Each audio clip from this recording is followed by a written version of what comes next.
Hello and welcome to the Fishing Guide Podcast. We have come all the way to Eastern Tennessee, and the reason why is the fishing is so good here. So we actually happen to have Hobie Rice here with Ledge Hog Lures, and then our backup is Linda Lewanski. Lewanski, that's right. That's good. Welcome to the adventurous side of the Smokies. We're so happy you're here. I know we're showing. So in the background is actually a still. That's in the background, yes. And Richard Petty has actually autographed this one. Yes. So we'll let you tell the reason why here in a second. Okay. We got to start with some fishing because Absolutely. fishing's so good here. First of all, tell us you own a lure company, Ledge Hog Lures, and tell us about that. Sure.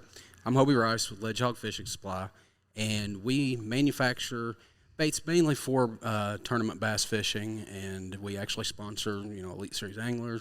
And we're in close vicinity to this shop, actually. We're about 30 minutes down the road. And I live here on Douglas as well. Yeah, so that's right in here. And Linda, you're with Cocke County. Yep. I'm the tourism director for the Cocke County Partnership.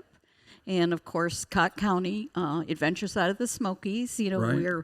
We're so blessed to have 4 state and national forests, 3 rivers, a lake, and 36,000 of the finest folks around. There you go. So, Hobie, tell us about if someone was to come into this area, some of the access points and like some of the tournaments. Sure. Okay, so especially on the Cocke County side of things, there's 2 really good access points, Rankin Bridge and Dutch Bottoms. It's mainly considered the upper third of Douglas, and a lot of tournaments are actually won in that upper third of Douglas. When everybody else is having trouble finding or catching fish out in the lake section, it's real popular to move to the river. Right. And Ott Defoe and several others have made a living coming up this way. Right. And smallmouth and largemouth are both plentiful in the rivers. So we're talking about your lures, and what are they? Tell us, what do you have? Right. So we manufacture blade bait, spinner baits, spoons, jigs, one called a scissor jig that's proprietary to us, but we use all that stuff, and mainly when I'm fishing in the river, I love throwing a spinner bait. Right.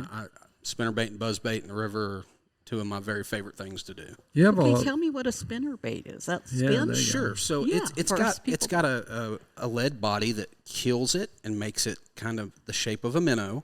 Okay. And then on top of that lead body, you'll have what they call a skirt.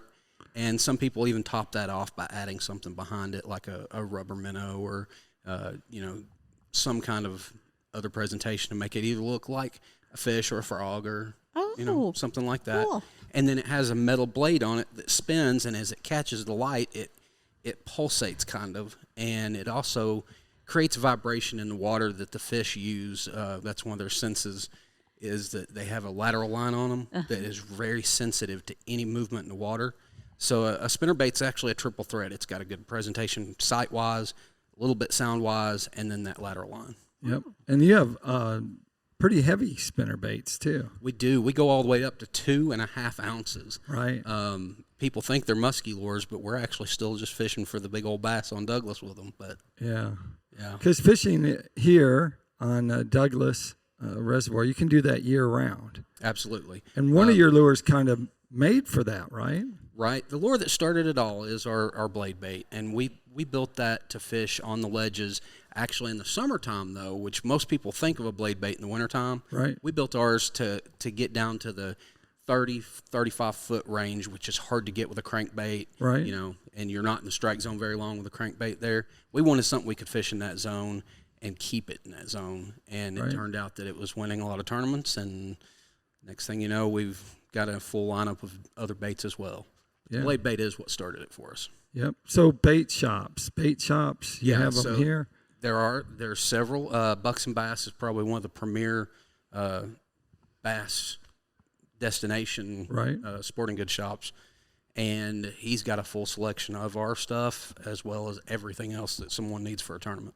Some of the history would be back in Buck and Bass. You used to make your lures in there. Do you still make them back in there? No, we don't. We actually moved to a much bigger facility. When we first started Ledge Hog, we were making them in a room that had been used for meat processing for deer. And it was basically a small, I called it the closet.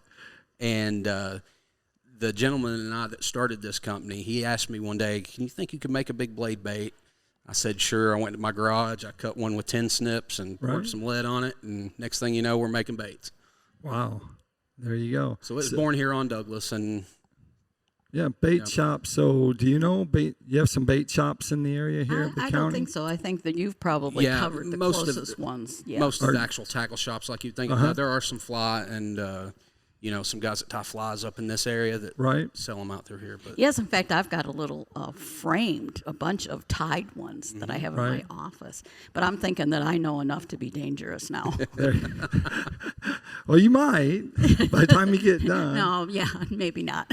And they also use those for smallmouth fishing as well. Everybody just thinks trout when you say a fly. Right. But I've caught a lot of smallmouth on flies. So on Douglas, what reservoir, what do they have for game fish there? What do guys usually fish there? Right. So Douglas's main is definitely largemouth, spotted, and smallmouth bass. So those are the three fish that overwhelmingly get fished for. Now, it was actually one of the crappie-thon lakes for years for the big mega crappie tournament. So there are some big white and black crappie there. And what reservoir or what rivers feed Douglas? So the Nolichucky and the French Broad are the two that everybody knows, and the Pigeon. Right. All of that comes in and feeds Douglas, and being that they're such good smallmouth rivers and they have such fertile water, that's what helps our body of water be so productive. I see. And the French Broad, what's the history behind the French Broad? Well, the French Broad is supposedly the third oldest river in the world. Only the New and the Nile predate it. Right. And it's beautiful. It winds through the Cherokee National Forest here in Cocke County. Right. And we said that the Native Americans, at first, they were looking over the bluff from North Carolina, and they saw, French Broad. And some people say, what does that mean? Does that mean a lady? And I said, no.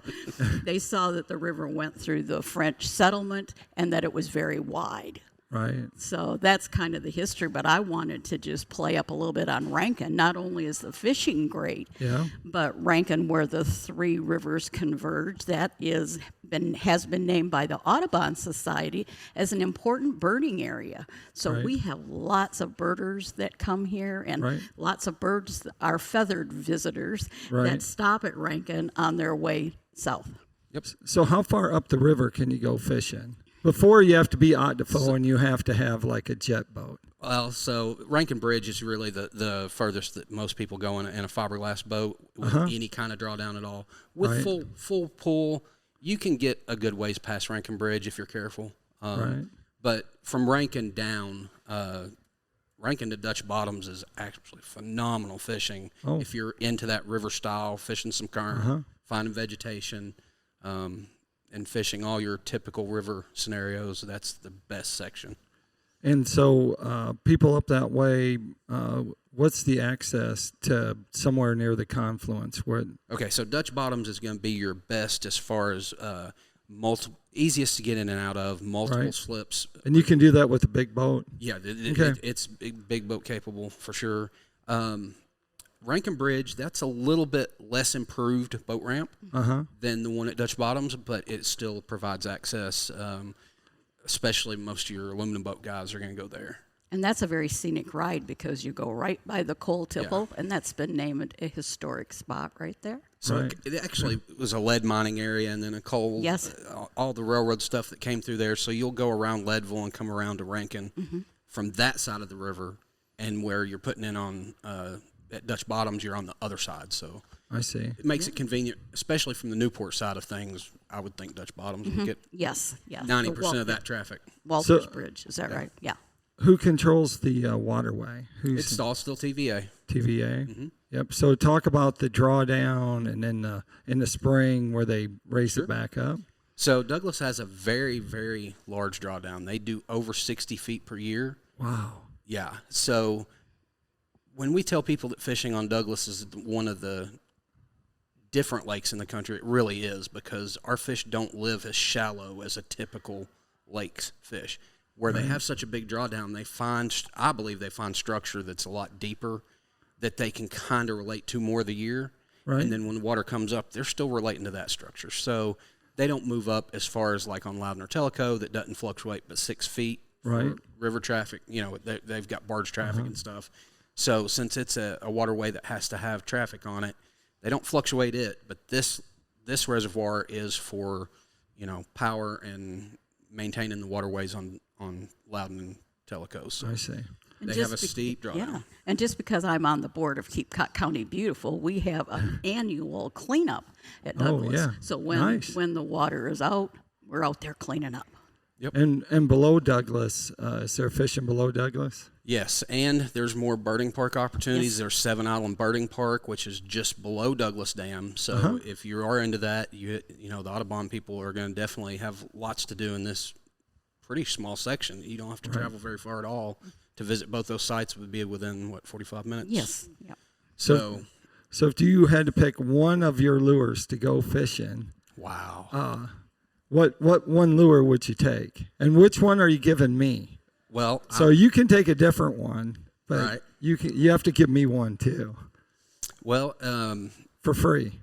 I would say the most versatile lure that we sell is going to be the spinnerbait. Okay. But if you are really wanting to catch a fish of a lifetime, I would pick the blade bait because it just seems to catch bigger fish. Just the other day, I don't know if you've seen it yet or not, but Talk and Tackle and Wishing I Was Fishing, they posted a 740 off of Chickamauga on Wednesday or Thursday. Wow. And they had a 30-plus pound bag, so and that was on the Ledge Hog, Go Slime Ledge Hog. Right. So the Ledge Hog it seems to catch your biggest fish, but if you just want to catch a lot of fish, anywhere you go, I'd say spinnerbait. We actually went out in the boat and shot some videos and some photos with, can I say his name? Sure. Oh, with Buddy Gross. And so that was a pretty phenomenal little segment where we actually started catching so many fish that I stopped filming and started fishing because I already had enough fish catches, which isn't rare, but which we it duplicated with a spinnerbait on the dock. That's right. We caught that was on Watts Bar. Another TVA. So what one would lake. you give me? Yeah. And would you set me up with it? So I have one that would be a great talking point for you. It's actually called a scissor jig. Okay. And the scissor jig is something that no one else has. It's something I created that I lost a fish during a big tournament on a standard jig. And I said, I'm never going to lose another fish on a jig. I'm going to figure this out. And I went home and created a bait called the scissor jig. So it has 2 hooks, and the hooks will actually oppose each other when a fish bites, and you get them in the top and bottom lip. So it makes it much harder for them to throw. Okay. But it is 100% weedless without a weed guard because I made the shank of the other hook cover the hook point until they bite. And then it has kind of a scissor mechanism, so that's why we call it a scissor jig, and it'd be a great talking point for you. Okay, well, I'm going to call you one of these days. Absolutely. There you go. So if they want to find out more about your lures, where would they go? We have a YouTube channel with about 13 videos on YouTube. It's Ledge Hog Fishing. And ledgehog.com on the website, www.ledgehog.com, or you can just put in Ledge Hog. It'll get you there. We're in 28 different, mom and pop type brick and mortar stores. And if we're not in one near you, ask for it, and we'll get it to them. There you go. That takes us to Tackle Time. Tackle Time sponsored by PICO Lures. PICO Lures has a complete line of hard and soft baits. You can bring them out to Tennessee and catch fish all day long, along with Hobie. So it's all good right there. Check them out at PICOLures.com. Linda, if they wanted to find out some more about coming out and fishing Douglas and the other, you have streams out here. Oh, yes, lots of things. I think where would they go? They would go to, we have a Facebook page called Adventure Side of the Smokies. And then we also have a website, y'allvisitthesmokies.com. That's easy enough to remember, right? It is, yeah. No apostrophe, just y'all. There you go. And Hobie, you used to live around here, so I left the very end of the show so you could talk about living around here and fishing around here, and also talk about the atmosphere around here, because it's obviously you moved back and you love this area. Tell us the reason why. Sure. Being in the foothills of Smokies like this and growing up here, you have so many opportunities to do so many different things. They don't call it the adventure side over here for nothing because, I mean, you've got all this mountain stuff. You can do any kind of rock climbing, trail hikes, you know, doesn't matter if you want to hike the Appalachian Trail or if you just want to go out and see a waterfall. You can do it so easily from anywhere here in East Tennessee. So it's a great place to live. And I live in White Pine. I own a shop in Dandridge. I spend a lot of time in Newport and Sevier counties. Even though it is considered a touristy area, you don't feel it almost feels more like a just family. Everybody knows everybody kind of feel more than just like if you go to Florida to a tourist town, you feel like a tourist. Right. Here you feel like family. You do. There you go. And there you have it. Of course, this is the first time ever. It might end up being the last time we ever have a show in a distillery. And Kelly Williams is hiding back there. Come here, Kelly. Wave to him. Look at this. In the background, we have Kelly's going to be in the next show. But, man, we sure appreciate it. Quite a deal. We're going to have to drink some moonshine and kick back and relax. But for everyone else, make sure you keep watching the shows. And like I always like to end the show, make sure you keep your hook sharp and your lures in the water.